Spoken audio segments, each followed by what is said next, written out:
Auzubillahiminashaitanirrajim. Bismillahirrahmanirrahim. Assalamu alaikum. Ji ayanu pakhairagale ni hao churashumme washmale. Ohio Gonzaimas. Guten Morgen. Hola, boyor, privyet, kaifahal. Halashuma chatore. Ahlan wasal marhaba. Buna, mucho, gracias, swabia, balli karaya, hosh galdin. Anayo sayo. And a very warm welcome to everybody who's tuned into PT World and certainly watching World this morning alongside my very well-learned colleague who happens to be Miss Haja Satti. I happen to be Shahzad Hassan Khan, and we hope and pray that everybody out there is doing wonderfully well, that you're ready to kickstart your day with us. Happy Friday, but first things first. Hello Haja, how are you doing today? Assalamu alaikum, and thank you so much for introducing me, Shahzad. So I am so happy today. It's a blessed Friday because I think I got the roads clear and I reached my workplace in just 35 or 40 minutes. Wow. Usually it takes around 1 hour and 30 minutes. So it's a very hectic drive. It's a back-breaking drive for me.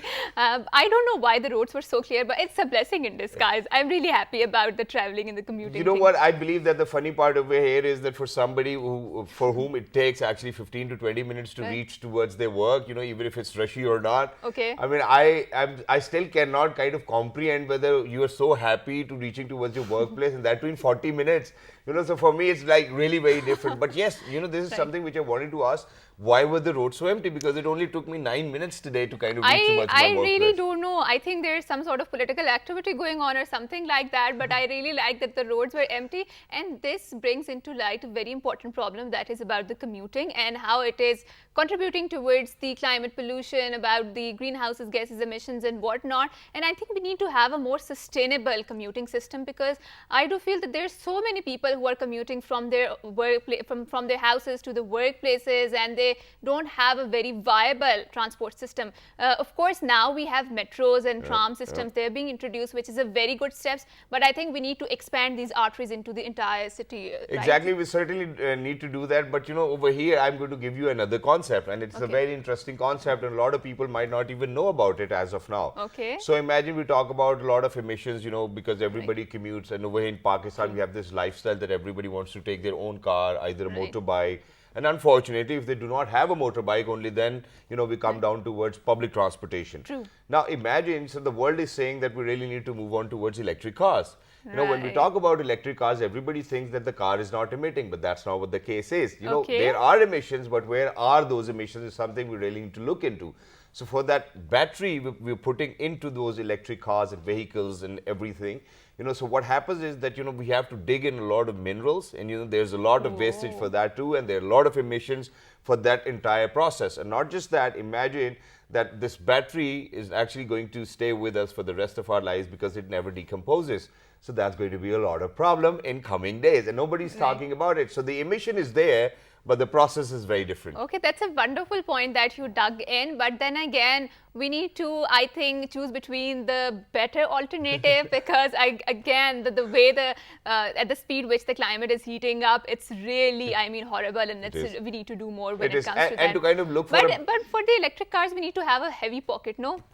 Because they are very expensive. No, but okay, so that's how it is. What happens away in Pakistan is that people are not so willing to kind of see that what policies government introduces whenever there's new technology coming in. True. So imagine they actually gave us a rebate, the entire nation, they gave us the rebate on purchasing electric cars, but we never bought them. So, since we never bought them, now the rebate is actually not around. So imagine that for all of those people who were now planning to kind of jump onto electric vehicles, ladies and gentlemen, I believe it's going to be a little too late, and it's going to be, yes, indeed, a little heavier on the pocket. And are they here in Pakistan, in the Pakistani markets in the first place? Yes, Pakistan has actually made its first ever electric car, electric bike, and there's so many things which Pakistan is working on. Alhamdulillah, in coming days, inshallah, Pakistan is going to be the hub of technology.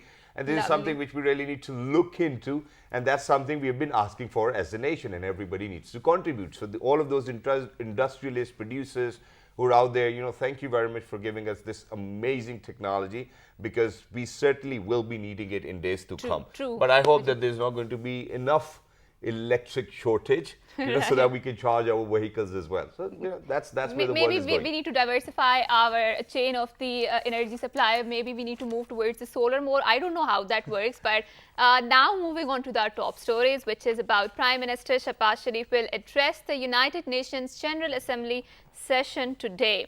In his keynote address, Shehbaz Sharif will present challenges faced by Pakistan in the wake of a devastating floods and present proposals for tackling climate change. He will also raise Pakistan's concerns on unresolved dispute over Kashmir and various challenges with regards to regional and global issues.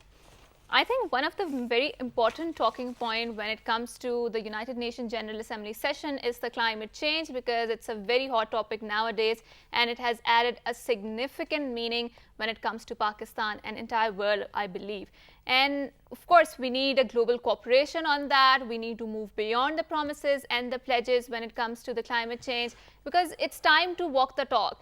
And if we don't do anything, as the projections are being said, we might move way above the 1.5 degree global warming, because the worst case scenario projects that we kind of moving towards the 5-degree increase in the temperatures, which is catastrophic when it comes to that. It is indeed. And continuing with our premier, because to be very honest, I'm in love with this honorable Prime Minister of our country, and it's because of the fact that I have not seen any other Prime Minister working day in, day out. So continuing with Prime Minister Mia Mohammad Shehbaz Sharif Saab, Alhamdulillah, may you have a very healthy life and your entire team. Imagine that, he actually called Mohammed bin Salman Saab, the Crown Prince for Saudi Arabia, and congratulated him on the 92nd National Day for Saudi Arabia. Ladies and gentlemen, Prime Minister Shehbaz Sharif held a telephonic conversation with Mohammed bin Salman bin Abdul Aziz Al Saud, Crown Prince and Deputy Prime Minister of the Kingdom of Saudi Arabia. The Prime Minister congratulated Crown Prince on the occasion of the 92nd National Day of the Kingdom of Saudi Arabia. He conveyed felicitations and greetings for the custodian of the two holy mosques, His Majesty King Salman bin Abdul Aziz, and the people of Saudi Arabia. The Prime Minister briefed the Crown Prince about the flood situation and the ongoing relief and rehabilitation efforts. The Crown Prince conveyed condolences on the loss of precious lives and livelihood of the people caused by torrential monsoon rains and unprecedented floods in Pakistan.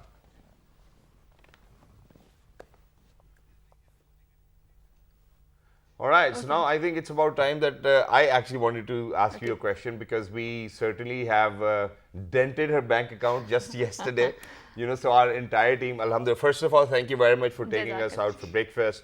The place was of our choice, and everybody, I had pink salmon bagel, and then Jamshed Saab had a crispy burger. I'm really sorry, I have to cut you out, but we need to go on a short break, so Really? we'll be right back. Yeah.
Hey, you guys are still here. Thank you very much for staying tuned to one of the favorite, most amazing morning shows, and I'm not bragging about it by myself. That's what the figures tell us. But yes, before heading out towards a short break, I was having this conversation with my wonderful colleague over here that, just yesterday she actually treated us out. So Hasnan actually ordered, what was it, a club sandwich? Club sandwich, so there were 3 club sandwiches. There was a crispy fried chicken burger. There was pink salmon bagel, and you ordered what? I also ordered bagel. And then we ordered coffee and whatnot. And the best part over here was that, alhamdulillah, Haja actually got paid after almost 5 or 6 months. So there was a very handsome amount of salary. Yeah. But eventually we ended up having this conversation that why these elderly couples are not, having that polite sort of conversation. Why are they always not talking to each other? Why do they have these married couple problems? For example, somebody who just recently got married will have the same problems as the elderly. So what do you think is the major cause of these elderly couples not having some good sort of communication in between themselves? I really don't know, but I do feel one of the key points is that they bottle up their emotions when there's a time to have a direct communication. And this is where I do feel that the problem lies, because they're unable to very politely communicate with one another the emotions or the thing which they feel that they're disturbing them. Yeah. But then again, due to social media and digitalization, I do feel our generation is much more enlightened when it comes to that. So we might not face that sort of problem, but I am not in a position to comment. I think I would ask the comments of my worthy colleague. All right. So, the only thing I have observed is that, for example, because my mother and father, alhamdulillah, I'm sorry, Ammi Abu, that, I have to say it on national television, but they very rarely talk now. And, so my mother most of the time is going to say, oh, tujhe nahi pata tere baap ne kya kiya. And I'm like, yeah, what did he do? He raised us all well. We went to university, we got married. He fulfilled all of his responsibilities. Wonderful. My mother's like, you know what, you're actually speaking the language your father speaks. And I'm like, what do you even mean by that? And then when I asked my father, why don't you talk to my mother? Oh, tujhe nahi pata teri maa ne kya kiya. And then, so I'm like, hey, you know what, do whatever you guys want to do. I'm going to have a happy, healthy life with your prayers, alhamdulillah. But yes, obviously as kids, we do wish for our parents to, kind of have the same colossal relationship which we have with our wife, obviously, or kids too as well. But with kids, yes, I think parents are always fine. But for all of those elderly people who are out there, please make sure that you guys make peace with each other. That's what your grown-up kids want to look forward to when they come back home. They want to see their father and mother talking to each other, having a good relationship, going out with each other, traveling the world. Okay, so moving on to our another top stories, which is about today is 23rd of September, and it's International Day for the Sign Languages. International Day for the Sign Language is being observed today to raise awareness about the importance of sign languages. The World Federation of the Deaf declared the International Day of Sign Languages 2021 and rather 2022 theme as We Sign for Human Rights. According to World Federation of the Deaf, there are approximately 72 million deaf people worldwide. More than 80% of them live in the developing countries. Collectively, they use more than 300 different sign languages. So it's a very interesting fact that I came across is that, especially on our currency note, there's particular braille writing through which the deaf people or the people who are blind, they can identify that. And I do feel this is also sort of the sign language for that. And I do think that we need to have a more inclusive infrastructure that support people who are differently able, who have disabilities when it comes to that. And it's very important that we include them into the mainstream, because we do feel in the history that they contributed a lot towards the arts, towards the nourishment of the Enlightenment ideals and whatnot. And they're still contributing. In addition to that, imagine, when you go to a fast food, obviously when you're going to get a cup of any cold drink, so on top of that, you see that a little bump, it is for all of those people, God forbid, if people cannot see, they can actually utilize it, whether it's a diet one or not. So over here, when you talked about the infrastructure, you exactly took my words out of what I wanted to say. And so, we most of the time focus on, when we talk about infrastructure, whether, it is inclusive of all of those people who are on wheelchairs. But yes, we really need to think about people, who cannot communicate the way we communicate, or are dependent on sign languages. Imagine when they go somewhere, how are they going to express the other person, whether what do they require, what do they want? So we really need to think about all of them. And the majority of this population actually resides within the developing countries. That's a difficult challenge. But now, coming down to very good news, where Pakistan has set another record, ladies and gentlemen. Just yesterday, it was Pakistan versus England, where Babar Azam scores an unbeaten century. And this is the second time that he's actually scored another century in T20. And Mohammad Rizwan hit 88 not out as Pakistan defeated England by 10 wickets in the second T20 international in Karachi to level 7-match series 1-1. So 2 matches down, 5 more to go. And in coming days, inshallah, we'll be coming down to Lahore too as well. And PTV Sports obviously is telecasting the matches live, so please make sure that you do not miss out on any action. A lot of people have been speaking about the middle order. They never got the chance. It was up to Babar and Rizwan. They did it.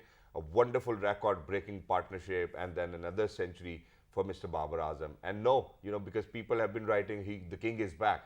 The king was always here, and he has been here, and inshallah, he will make us more proud in the coming days as well, and the entire team. Okay, lovely, wonderful. So I do feel that we are short on time, so we need to introduce our guest, because today we have a wonderful guest three guests with us who are, I think, the what do you call, the builder of the country, the Myanmar of the country. Future of the country. The future of the country is because they are the ones who are going to lead us. And we do have with them a wonderful lady who happens to be the principals of the president of the country. Yeah, the president of the country. And we need to live in the moment. Yeah, what do we say about it? So we are very delighted that we have been joined by the principal of the city school. Exactly, and she happens to be Miss Aisha Kazmi. Thank you very much for joining us. Good morning. How are you? I'm fine, Shazad. Thanks a million for inviting me. Thank you so much. And this is for the very first time that I'm actually sitting in front of the principal of the school, and that I'm so calm. You know, otherwise every time I would have been called to the principal office, you know, I couldn't really keep my calm, and I was like, okay, I was very nervous. You know, I don't know what Miss Chaudhary is going to say. That was the name of my principal. Miss Chaudhary, if you're out there, you're a wonderful principal. Thank you very much for giving us those values. Alongside Miss Aisha Kazmi, ladies and gentlemen, we're lucky to have been joined by these amazing kids. The future of Pakistan was thinking about how to actually help the people who have been affected by the flood all over Pakistan. So we're very lucky that we've actually been joined by somebody who happens to be Miss Aila Kiani. Hello, assalamu alaikum, good morning. How are you, Aila? I'm fine. How are you? Thank you. Absolutely perfect, and I love your energy. Thank you very much for joining us. It's wonderful to have you over here. How do you like it to be here? Yes, I love it. Wow, that's wonderful. You know, so when you say you love it, do you do like this or do you do like this? This and this. All right, so let's do it. So you have to say, I love it, and then do this and this, okay? 1, 2, 3. I love it. Yes, we love it too. Wow, that's wonderful energy in the morning. And alongside Miss Aila Kiani, we are very lucky that we've been joined by another student who happens to be as energetic and as exuberant as Aila. And ladies and gentlemen, he is Mr. Azan Fahim. Hello, Azan. How are you? Assalamu alaikum. Good morning. I'm fine. How are you? Absolutely perfect. Wonderful to have you over here. Do you like it, you know, over here with us? Yes, I love it. You love it? Yeah. Where's the energy? You know, we have to say it with energy. Yes, I love it. You love it? We love it too. Thank you very much for joining us. So I'm going to get the conversation started with you kids. You know, you are a special guest today. And we do know that you're doing a lot of wonderful stuff for people over here in Pakistan who've been struck with flood. We'll talk about it later. But first things first, you know, you guys look so pretty and amazing. And what do you guys do different? Do you think that you can tell us something with which we can look pretty too? Yes. What? Yeah, you can take your time to think. It's Okay, wonderful, all right. Yeah, what about you, Azan? How can I look handsome, as handsome as you are? You can comb your hair nicely. Okay. Only if you have hair, right? That's the Yes. problem I'm going through. No, you have hair. I do have hair, you know, as much as people can see it on television screens, that's the amount of hair I have. But other than that, you know, it's really a problem. It's tough, you know. So other than, you know, nice clean clothes, put some good perfume on, right? How does your father dress up? You know, tell me a little about him. He wears a very nice iron suit. He Okay. combs his hair. He puts perfume. Does he have hair? Yes. Oh, all right, so he's good. You're a lucky father. You've got some hair on your head. That's the only problem I'm suffering from. All right, please continue. Yes, he always combs his hair. He puts a nice smell of, I don't know, something. He always put perfume on him. Yeah. He irons his clothes and then puts him on. Okay. Before his work, he doesn't. He always brushes his teeth and combs his hair. Yeah, you know, brushing your teeth is really Yeah, very very important, good. you know. And Especially when you're washing doing a face morning and- show and you have another co-host, you know, it's really important. You really need to make sure that, you know, there's nothing smelly around you. What about you? What is your definition of looking handsome, brother? We should comb our hair nicely. We should wash our face often and Yeah. How many times do we really need to wash our face? You know, my mother used to put cream on my face because I was not very regular with washing my face, and then rub a towel against my face, and then, you know, the towel would actually turn out to be black, God forbid. You know, very sorry I have to say this, but yes, that was the reality. So you wash your face quite often? yes, Yeah, wow. And then what do you do next? I brush my teeth. Yeah, wonderful. For how long? 1 minute. 1 minute? Wow, that's quite a lot. And do you close the tap when Yes. you're brushing for 1 minute? Wonderful. You want to say something, Ayla? Well, I brush my teeth for 1.5 minutes because, you know, some people say read ABCD. I don't know why. Yeah. While you're brushing your teeth? But how do we And washing hands. No, but how do we you know, kind of read ABCD while you're brushing your teeth? There's too much In our hearts. in our hearts. Okay. So, you know, so can we Wonderful. try it? Can we try it? Yeah. All right, you know, so let's try it. A B. Can you see it? Can you say that? A B C D. All right, so Pretty that it much. takes a little longer. Wonderful. Now let me move on to your principal. You lucky kids that you're not nervous alongside your principal. Hello, ma'am. Assalamu alaikum. Good morning. Thank you very much for bringing these amazing kids to our show. And obviously, the kind of values your school is instilling within the future generations of Pakistan is something which is very commendable. But let's start with how Pakistan is actually suffering from one of the most disastrous floods we have seen ever in the history of the country. What is your school doing and the children doing? As one of the leading brand of Pakistan, Shahzad, we started the contribution from all the 200, mashallah, 200 plus branches of Pakistan. And that was a complete, SOP and procedure through which we started that program. And every regional office was the lead team to guide the schools how they are going to go about it. See, when it's coming to the aid or the relief packages, we need to groom the students and tell them that what are the possibilities with this fundraising and what is not going to work. So other than the money or the funding through money, we need to tell them that all right, if the dry ration or the goodies they are bringing, any kind of goods they are bringing to the school, how we categorize them. So since my school is a primary school and early school, so the young learner need to learn the procedure as well. That is the most important thing. That is the hands-on about the social activity. So as I said earlier, that it started right after the flood victim videos started to be here and there everywhere. We were watching all this. So one thing which was really, really important, Shahzad and Hajra, was this, that other than the sympathy, we need to inculcate the empathy. True. So that is more important, that they are making the packs and it's just an activity. They wrap up, load them and give them and that's it. Yeah. No. Every day when they are watching those videos through social media, we need to inculcate some kind of a culture of helping, some kind of an understanding of helping. I would like to Ayla to contribute that she received a special prize for using her last year uniform. The Really? reason was, Lovely. Ayla, Oh, would you so what like to happened? say? And please tell us about it a little. What was So the reason? half of my things I donated to them in my boxes, and the people I found on the streets saying, please give us something so we can make a new house and we can start doing something. I gave my clothes and my small things to them, and I didn't buy a new suit. I just used my last year. I have my bag. Everything is last year. Wow.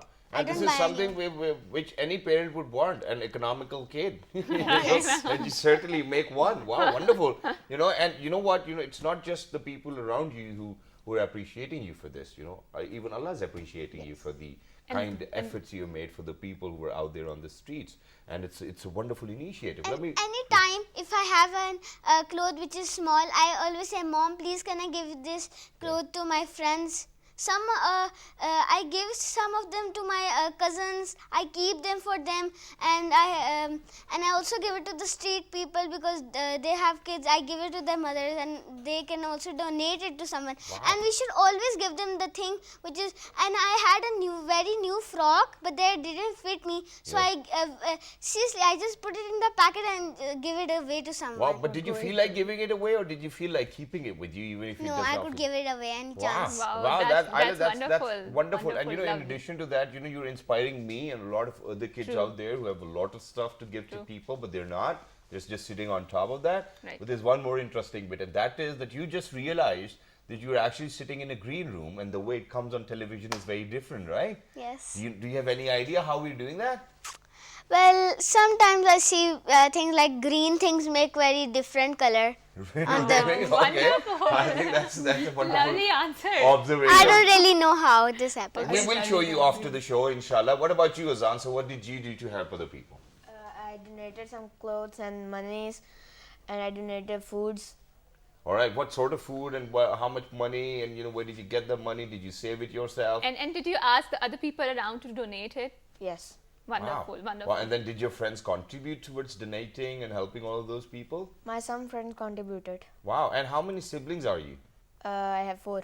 You have 4 siblings. How many brothers and sisters? I have 1 brother, 2 sisters. You have 1 brother and 2 sisters. All of them are elder than you, or a few of them Smaller. are younger? All of them are younger than you? Wow, wonderful. So, you as an elder brother have a very amazing responsibility on your shoulders that you really need to kind of give all this kind of, attributes to your siblings as well. So, when you talk to them, how do you tell them that, hey, you know what, we really need to help people because that's what our Allah tells us, that's what our Prophet Muhammad Sallallahu Alaihi Wasallam tells us. Do you tell them these things? Yes, I tell them. Really? And then what do they say? Hey, what do you know, Azan? Something like this? Yes. Do they listen to you? Yes. Every time? You have the best siblings. My siblings don't listen to me. What can I do for that? I think you need to learn something from Treat them Azan. nicely. I think Yeah. Azan is keeping his answers very crisp and brief, Right. and I think that's the key to everybody listening to your things, because if you make them lengthy, people are like, hey, you know what, let's just The relevance is shortened down. So Wonderful. you're Now, just becoming boring now. yes, coming back to the principal, Saiba. So I really wanted to ask, so we see that there is a devastation around Pakistan and around the world when it comes to climate change. So is the climate change an essential part of our syllabus, and where do you see the gaps around it? See, as the school with which I am working, the city school curriculum consists bit by bit, the climate changes and the environmental changes are a part of the curriculum. Okay. So the gaps, yes, we can say that there are certain gaps, children need to know more about it. But see, if we just pick Hajra, one of the aspect, which is the telling them that 3 R's, reduce and reuse and recycle, is now turning into 6 R's. That how they can reproduce then, further bring it to funnel it and utilize that waste once again. How the drainage water can be the drinking water once again. Right. Yep. So when we are talking about the sustainability, Right. there are so many branches and aspects of it. So, but the younger ones who are 3+, if they are using a paper cup or something, and then you are just telling them to put them in the bin, the grown-up ones who are 7 or more can understand that where this waste will go. So the same can be inculcated from the very early age. Yes, we are having the curriculum design, and our curriculum is designed in a way that it is putting a lot of searchlight on climate changes, environmental changes and the sustainable future. But when we are talking about the sustainable futures, we need to bring it into our daily life. True. There is a lot of controversy in it. We talk much about it, that all right, personalize hankies and reuse the things. But in a party and a gathering, there we see a lot of food getting wasted and a lot of because you paper never know cutting. how many people are going to turn up now. I think that's a majboori. Also, do you practically demonstrate it to the kids when it comes to the recycling or the sustainability aspects of it? Are Yes. you engaging in those activities with the students? Obviously, every year during the course of a year, twice or thrice, as per the need of the curriculum or day-to-day learning, or we arrange a program where we talk about the reuse, recycle, environmental changes, ozone layer. As I said that, I have the student 3+ up till 9+. So level wise we divide the activities, room wise we divide the sessions where they are informing the parents, engaging them in different kind of activities. I think Ayla want to contribute to this, how we Did do you the participate in recycling? any Yeah. science project in which there was, you incorporated the concept of recycling? Would you Whether like there to- was some research involved in it. And what message did you wanted to give out? She knows it already. Yeah, we're ready to listen. Well, one time I think in this class there were a lot of our playground. I think it was filled with trash and stuff. Yeah. So we picked it up and put it in the correct bins. and Why recycled. did you tell the other kids that hey, you know what, you're not supposed to litter anywhere, maybe your school, house, street, anywhere? Why did you tell them? Did you tell them? Well, I told them I think once or twice that do not litter, because if we litter, Kids they don't listen to us, right? no. Yeah, Elders don't that's the listen, problem yeah. with kids. Some Now, kids do, the ones which are Some good. kids do, there's some good, great kids do it, and people like you, they always do it, they listen to And we it. should always tell the good things to others. Yes, and that's what we're Wonderful. supposed to do. Every year they sign a pledge, level wise. The pledge for the younger one, the ones who cannot write, is a pictorial. The ones who can write they write a few sentences. Energy pledge, we call it the energy saving pledge. Yep. And whenever we celebrate, like if we are celebrating any day, any specific recycling activity is going on. So they paste it in their social studies copies there and then with their signatures. And once we conducted a analysis and a survey that every student is given a performa, and they took it to their neighbors and they were asking questions that when you leave a room, do you switch off the lights? Whenever you are throwing the litter, do you ever categorize it to understand that how you can minimize it? I certainly know the importance of switching off the lights, because when you have to pay the bill towards the end of the month, it kind of takes it all. So thank you very much, schools, for doing that. Well, Azam, what about you? Did you sign any such sort of a pledge where you said that, okay, I promise I'm not going to litter, I'm going to switch off my lights, I'm going to listen to my parents, what they say? Yes. Yes, and then when you do all of that, does it make your parents very happy and your teachers? Yeah, they make me very happy, and that's they are wonderful. proud of me. And did you go to your neighbors also and told them about this? No, I think that's going to be a little Sometimes. stretchy, no? Sometimes. So what did your neighbors say? They said that we will do it. Okay, we will try, yeah. But now I think our conversation is going to go on a very different note, and there's a reason why I'm going to do so. So eventually I'll end up with your principal asking the same question. But let me ask you, why did you go to this school? To learn manners and etiquettes. To learn manners and etiquettes, and these manners and etiquettes will help you in? And the Is it a happy place? yes. Yes, Okay. it's a very happy Okay, place. wonderful. Oh, okay, So you let's want- see, why do you go to this school? Because every day I want to learn new things, and Yeah. our teachers always tell us new things, and they're so sweet. I love to go to school and learn new things and habits and stuff, because at school we always have to speak with good habits, and when we go home we can tell our mother what we learned. Yeah. And even we if can the also mother does teach not know them. anything, she We can can still all learn teach from them. us, right? Yes. But mothers at times can be really very snobbish too as well. They're like, bete tumhe kuch nahi pata, something of that sort. But then do you tell her? But Aila's mom is a super mom. Yes. Yeah, is she? Yeah, she Yeah. is. Is she? Wow, that's Would you like wonderful. to tell something Everybody's about your mom? mom is a super mom. That's She's how such a kids. helpful mother. Tell Really? her. My tell them, mom make me revise everything every single time. Every single time, everything. Yes. So for example, you read a chapter just yesterday, And so she's tell- going to make you About learn the that Fajr today, prayer? Yes. and then the newer one today as well. Yes. Well, what is she trying to do with you? She's trying to make you a super girl. Yes, too. she's trying to make me a very good child, so I get first position every single time. Wonderful. Now imagine that I have a question for your principal. Let's see how she's going to answer it. So now, But before we move Yeah, to this, please. do tell Shazad that in Fajr prayer, what she was saying, what she was asking to Allah for you. When I woke up at Fajr, my mom was praying namaz, and she was saying, wish my kid best luck for her. Exams? No. This. Joe, The mashallah, show. thank you very much. No. Thank you very much. And you know what? Your mother's prayer has been answered, because you've been doing so great, alhamdulillah. Yes, But now I have a question for your principal, which I want both of you kids to listen to very carefully. Now, so, this is something when you start to question yourself and the power of how important it is to question. So while, I was just looking for different things in life, you certainly do not have a focus on one aspect of life. So I was looking and I went on to Google and I was like, let's type in the richest people in the world. So obviously the names were very evident: Warren Buffett, Mark Zuckerberg, the Tesla guy, Elon Musk, and all of these amazing people who happen to be the very richest. Then I was like, all of these people actually happen to be dropouts from school or universities, and they make the most money. And ever since we started going to this school, our parents used to tell us that if you're not going to go to school, you might not even land a good job. So why are we going to the schools when the richest people are the ones who've been dropped out? Shazad, I got the best question of my life. Thank you. Now, my answer to this is, I'm not grooming these children to become rich. All right. I'm grooming them to become good human beings. All right. This is, So see, good this human is when beings, I we was can make talking them at about our the houses too as controversy. well.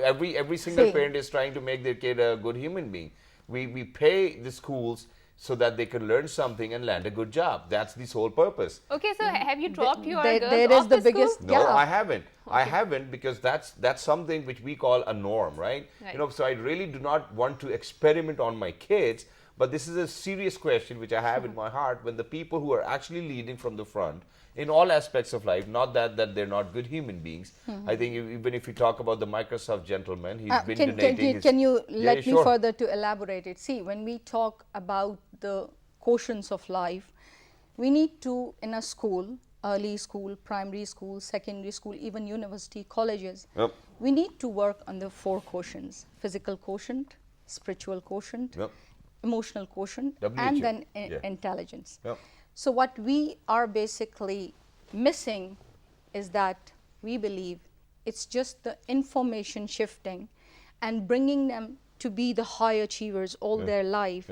I always tell, when they were coming with me in the same car and they were being kids, they were really confused and they were asking me, are you not going to be happy if we're going to say something wrong? I said that I'll be happy. I'm going to love you if even you are not going to answer one of the questions. I'm going to adore you even if you will be totally blank over there. So see, Shahzad, we believe that this pedagogy, this system is coming somewhere from abroad. No, it's not. No, it's not. It is coming from Islam. Teaching through equity is one of the Islamic things. Lovely. Ataliqs. Exactly. Wonderful, Thank you very much for saying that. Even though that does not satisfy me or the hunger So of we can discuss it. We will have this. Long. Yeah, yes, we will certainly have this conversation, inshallah, sometime later. But thank you very much, ma'am, for taking our time and bringing your amazing, wonderful kids who happen to be great human beings on our show. Thank you very much, Ayla. Thank you, Ayla. Thank you very much, for letting us come here. Yeah, thank you very much. Thank you so much for having the we good enjoyed it residents here. thoroughly. And you know, all of the prayers, you know, your mother was praying for, or your father, or my mother, you know, everybody, they've been fulfilled, alhamdulillah. We did a great show, but right now we actually need to head out towards a short break. Very quickly, we'll be right back. Since it's Friday, you know, so let's do something which actually gives us that very essence of Friday. Right. Let's do it. Good morning.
Welcome back, and since it's Friday, it's very spiritually enlightening day for us because it has an added significance in the Islamic traditions and in the Islamic values. And I'm really happy on the Friday because, you know, I got the free commuting road when it comes to that.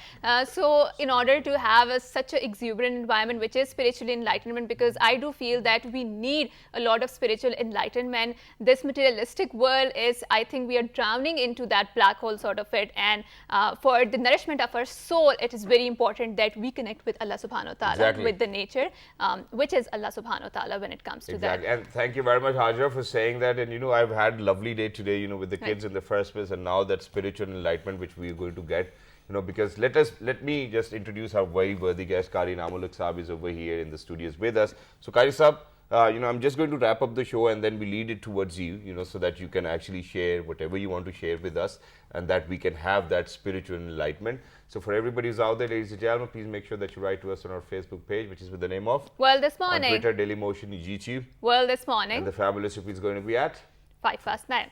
4:05. 5 past, okay. Today, in the day, all right, during the day. So everybody, please look after yourselves. Remember us all in your prayers. Qari Saab, please.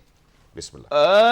Akseru-e Mustafa se aisi zebai mili khil utha range chaman phoolon ko رانائی ملی آنکھ سے روئے مصطفیٰ سے ایسی زیبائی ملی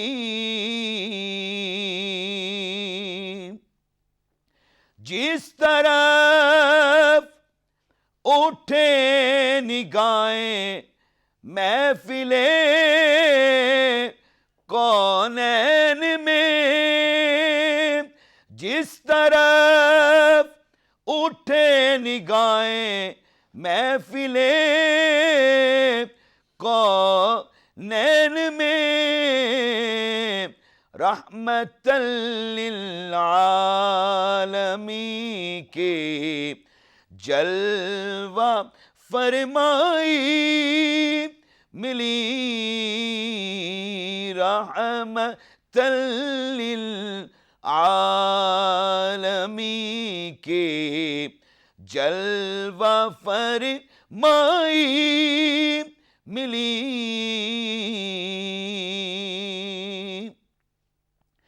بحر عشق مصطفیٰ کا ماجرا ہو کیا بیان بحر عشق مصطفیٰ کا ماجرا ہو کیا بیان لطف آیا ڈوبنے کا جتنی وہ گہرائی